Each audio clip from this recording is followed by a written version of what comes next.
Assalamu alaikum. I'm Prabhakaran. I'm working as a supervisor. Firstly, I would like to know, there is a common saying in most of the religions that whoever follows God's sayings religiously will go to heaven, and if not, will go to hell. Taking this into consideration, I would like to know what will be the status of non-Muslims on the day of judgment. Secondly, I would like to know the importance of the holy month of Ramadan for the benefit of non-Muslims who have come here.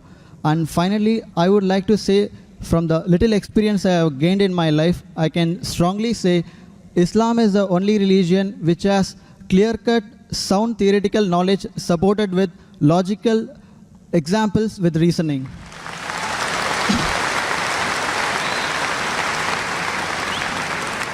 The brother asked 3 questions or 3 statements he had made.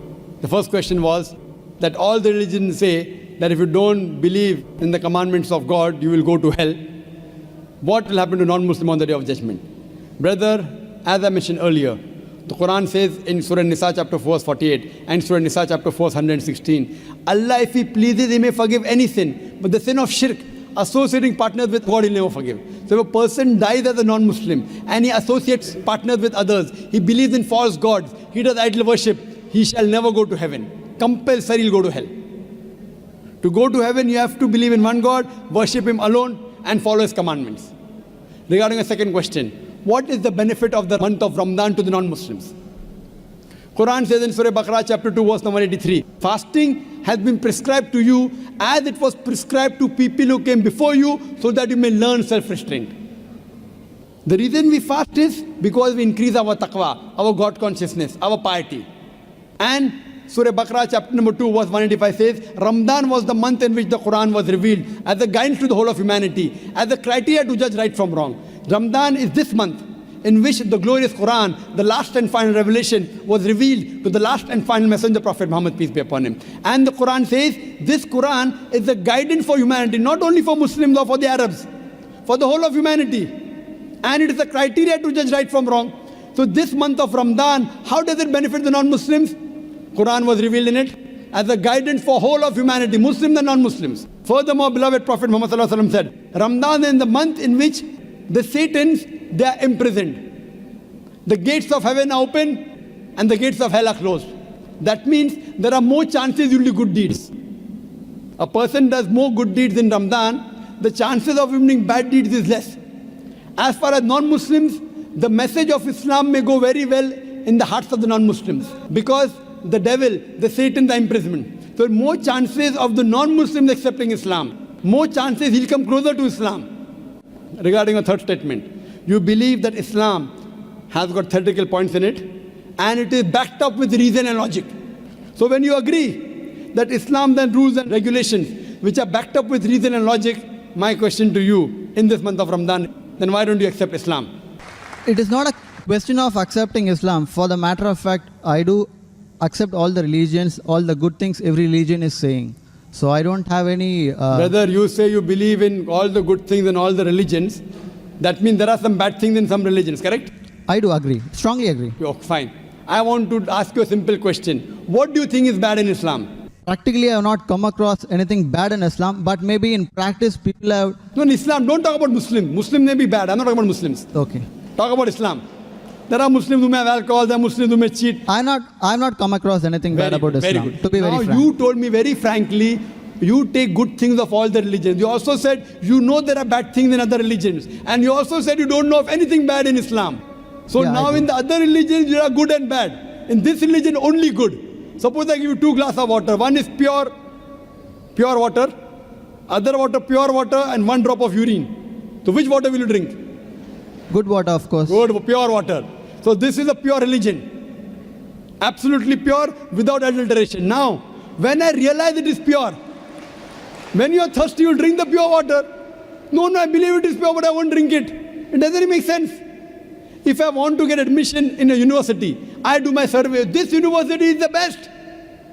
Why don't you take admission? No, I'll think about it. If you don't have the money to pay your fees, fine. University is very good, but too expensive. I can't afford the fees. Islam is free. If you agree it's the best, you have to accept it. Or maybe it's a hypocrisy. See, if I agree it's the best, I have to accept it. If you know there are no faults, that means God will question you on the day of judgment. If you agree, God gave you the message in your heart, it is the best religion, why don't you accept it? See, if you agree it is the best, it's illogical. It's illogical not to accept it. If you think there's something bad, I will clarify your misconception now. If you agree it's the best religion, if you agree it's the most logical, unless you are illogical. If you are logical, you have to agree the most logical religion. Unless you consider yourself to be illogical, brother. You know, sometimes, brother, emotions. What will my mother say?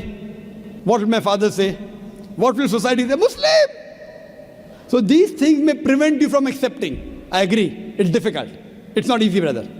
But if you are logical, if you are scientific, you have to accept what is best. Therefore, I say, if someone proves to me any religion better than Islam, I will accept it. If someone proves to me today, anytime, there's any religion better than Islam, I am ready to accept. If someone proves to me Christianity is better, I am ready to accept Christianity. Someone proves to me Hinduism is better, I am ready to accept Hinduism. I am not just talking. I have discussions with the doctors of divinity, with the top Christians. I am not a scholar, I am a student. I consider myself to be a student of comparative religion. But I have dialogues and discussions and debates with the top scholars of Hinduism. You know, the most popular Hindu speaker is Sri Ravi Shankar. Have you heard of him? Very much. Yes, he agreed with the Quran. I'm a big fan of him, in fact. You are a fan of him, mashallah. Have you seen my debate with Sri Ravi Shankar? No, I've not seen. So you should see the debate with your hero, Yeah. Sri Ravi Shankar, Sure. and the student of comparative religion. Inshallah, if I get an opportunity, definitely. Yes, and since you agree, even he agreed that God has got no images. He agreed in the truthfulness of the Quran. Unfortunately, he didn't accept it. You know why? If he accepts, he will lose all the following. I agree. You agree. Do you have a following? Do you have a following, brother? No, I don't have any following. Very good. So what will you lose? Maybe some friendship, maybe some relatives. It's difficult. It's difficult. But if you know the truth, you should accept it. There's nothing wrong about it. Actually, so far as of now, I have not thought of about this because this is the very toughest and hardest thing in life to make. Think today in the month of Ramadan, you ask me how does it benefit non-Muslims? It benefits the non-Muslim in opening the heart towards the truth.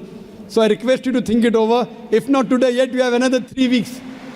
Another 2-3 weeks you have till the month of Ramadan. If not today, except in the month of Ramadan, it will benefit you. And inshallah, I can tell you that inshallah, if you accept Islam, all your previous sins will be forgiven. 100%. So today if you accept Islam, if suppose you die today, I can tell for sure you will go to Jannah. I am not sure about myself, but about yourself I can tell you. Because the moment a person accepts Islam, all his previous sins are forgiven. If you accept Islam and if something happens to you today, I don't know about others. Inshallah, you'll go to Jannah. Thank you very much. So I'm very